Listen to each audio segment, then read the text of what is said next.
BFM Patrimoine, l'émission 100% placement sur BFM Business.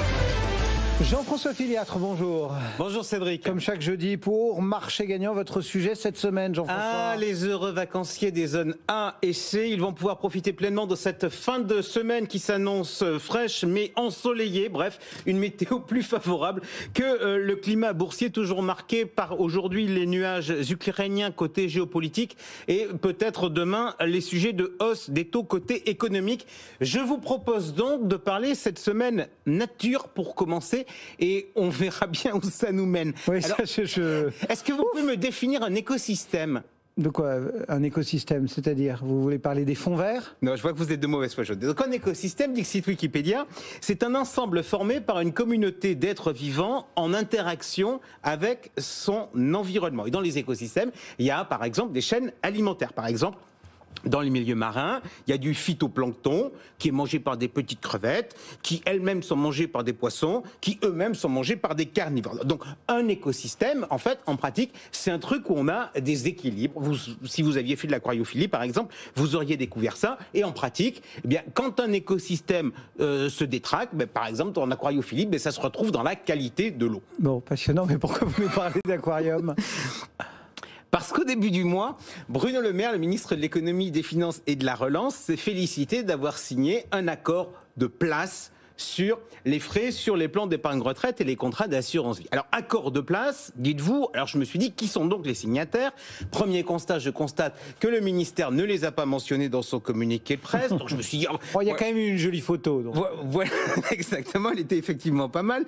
Je me suis dit, qui sont donc les signataires? Donc, on a France Assureur, fabricant de PER assurantiel, la Fédération bancaire française, bref les banquiers, l'AFG, l'Association française de la gestion, bref les gestionnaires, Planète CSCA, bref les courtiers qui distribuent, la CNCGP, les conseillers en gestion de patrimoine, bref, pour résumer, des producteurs et des distributeurs. Ah, je vous vois venir, vous allez encore râler parce qu'il n'y avait pas les épargnants. Exactement. Et un écosystème, je le précisais, c'est un truc global, équilibré, où tout le monde est représenté. Et quand...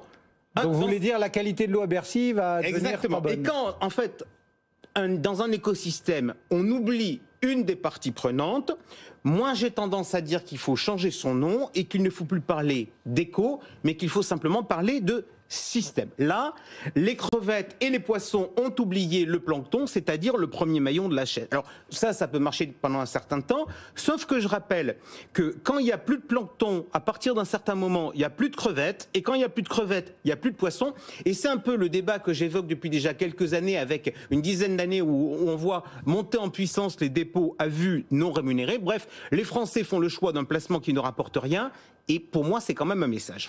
Enfin, qui ne rapporte rien, il y en a quand même qui choisissent de ne pas être sur leur compte courant, mais d'être sur les cryptos. Ça rapporte, ça. Oui, alors il y a effectivement des chiffres qui sont tombés. On nous dit que 8% des Français y ont investi. Alors, il y aurait donc dans ce pays plus de détenteurs de cryptos que...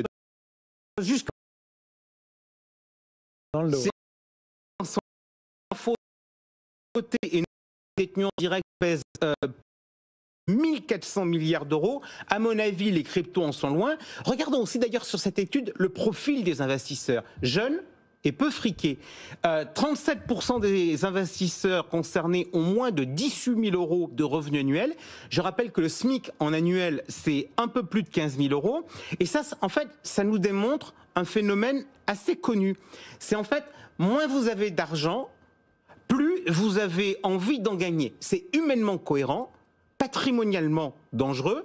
À l'inverse, quand vous avez bâti un capital, eh bien vous avez plutôt envie de le protéger, donc vous prenez moins de risques. Bon, on revient à l'écosystème, avec ou sans plancton, que ce soit transparent, ça devrait plutôt vous plaire. Alors restons d'abord, si vous le voulez bien, sur les grandes lignes, car cette histoire de la loi Pacte, en fait, elle est révélatrice d'une certaine méconnaissance du monde de l'épargne par le pouvoir politique. Revenons 3 ans en arrière.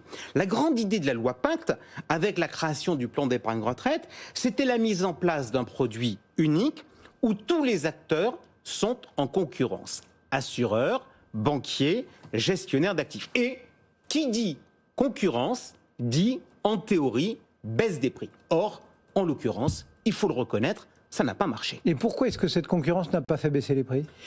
Parce qu'il y a concurrence et concurrence. Revenons sur notre chronique de la semaine dernière. Pour mémoire, on était en train de parler de notre portefeuille boursier marché gagnant BFM Patrimoine et j'avais essayé, pour permettre aux internautes de faire leur choix sur le secteur de la consommation, de parler de la répartition des droits de vote dans les entreprises. En fait, en tout compte fait, c'est un peu comme si on avait anticipé notre sujet d'aujourd'hui sur la chaîne alimentaire, puisque le débat était avec qui on est à table lorsqu'on investit dans une action. C'est vrai. Et je vous expliquais que quand on avait un actionnaire qui contrôlait le capital d'une boîte, comme par exemple chez Casino ou chez Unibel, on n'avait pas vraiment le choix sur la stratégie du groupe. Bref, je pose une question. Avait-il échappé au ministre que 60% du marché de l'assurance vie est détenu par les banquiers? Donc en fait, la concurrence, c'était entre les banquiers et les banquiers, avec le paravent de l'assurance vie. Eh bien, que se passe-t-il en pareille situation? Quand on est un acteur financier, on prend la solution qui marche le plus. Donc, sur le marché, on n'a presque que des PER assurances et pas de PER compte titre, hormis à quelques exceptions, notamment chez Yomoni ou au Crédit Agricole. Bref, vous nous dites que la baisse des frais sur le PER, c'est une illusion. À peine une sensation, rajouterait même Jean-Louis Aubert. Deuxième truc sur lequel les politiques se sont totalement troués, c'est l'avantage fiscal. Pourquoi ? Parce que la carotte fiscale à l'entrée, que ce soit en financier ou que ce soit en immobilier, ça finit toujours dans la poche du système. Le PER n'échappe pas à la règle. Croyait-on vraiment, en donnant un avantage à l'entrée, qu'on n'allait pas assister à cette captation de cet avantage par ce que le ministre appelle la place? Mais quelle naïveté! Et cela dit, tout le monde est royal au bar dans cette affaire. Pourquoi? Parce que Choupinette, elle est aussi naïve que le ministre. Parlez-lui d'avantage fiscal et vous allez voir de suite ses yeux briller. Bon, malgré tout, il y a quand même des documents dans ce dossier PER, entre guillemets, notamment le document d'information sur les frais. Est-ce qu'il aurait pu être mieux selon vous ? Je vous réponds pas, si vous le permettez. Pour moi, c'est du passé. C'est décidé, bon. C'est acté, ok. Je préfère plutôt qu'on intervienne sur d'autres sujets et qu'on regarde un peu l'avenir. Parlons de Choupinette. À votre avis, Choupinette, quand elle investit dans une SICAV, est-ce qu'elle espère que son gérant dorme sur son portefeuille, comme j'ai un peu tendance à le préconiser avec le portefeuille qu'on fait avec Marché Gagnant, ou est-ce qu'au contraire, Choupinette, elle veut que son gérant soit très actif? Plutôt de l'activité, non? Ok, donc je me mets dans la peau du gérant de fonds. Choupinette m'a confié ses économies. Elle veut que je sois actif, donc je ne cesse de faire des opérations. Un achat par-ci, une vente par-là, un achat dans la foulée. Je vends tout, je rachète, etc. Tout ça pour faire plaisir à Choupinette. Au fait, qui gagne avec ces opérations? Peut-être Choupinette, non, si le gérant est bon. Peut-être. Mais il y a quand même, en pareille situation, un aléa. Mais peut-être que moi, le gérant, je suis gagnant à tous les coups. Et pourquoi je dis ça? Parce qu'en France, il existe un truc, ça s'appelle les commissions de mouvement. Une commission de mouvement, ça veut dire que si je suis gérant de SICAV, je peux, chaque fois que je fais une opération, toucher des commissions. Soyons clairs, on n'est pas en train de parler de commission de surperformance sous prétexte que je suis bon. On dit simplement, tu bouges, tu palpes. Eh bien, la nature est ainsi faite. Par exemple, si vous me proposez une rémunération de 150 € la minute, je vous tiens l'antenne pendant 24 heures, quitte à me répéter. Bon, ça veut dire qu'il faut interdire les commissions de mouvement? Réponse simple, oui. On conclut?